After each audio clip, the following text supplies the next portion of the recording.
নবী আলাইহিস সালাম পরবর্তীতে বলেছেন বেলাল রাদিয়াল্লাহু তাআলা আনহুকে, তিনি বললেন, বেলাল, আমি জান্নাতে গিয়ে তোমার পায়ের আওয়াজ, তুমি জুতা পরে যখন হাঁটো কেমন আওয়াজ হয় আমি জানি।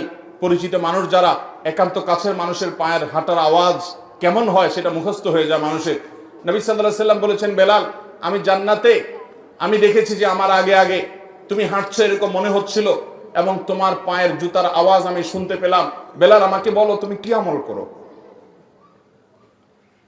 বেলাল রাদিয়াল্লাহু তাআলা বললেন, হে আল্লাহর রাসূল, আমার তো এরকম বিশেষ কোনো আমল নাই, আপনি যা বাতান সেগুলাই তো। আমি খুব গুরুত্বের সাথে, বিশেষ গুরুত্বের সাথে স্পেশাল কোনো আমল করি সেরকম আহামরি এরকম কোনো বিশেষ আমল তো নাই। তবে একটা আমল আমার আছে, সেটা হলো, হে আল্লাহর রাসূল, দিন এবং রাত যখনই আমি অজু করি, অজু করার পর আমি 2 রাকাত নামাজ পড়ি, তাহিয়াতুল ওযু পড়ি। এটা আমি কখনো ছাড়ি না।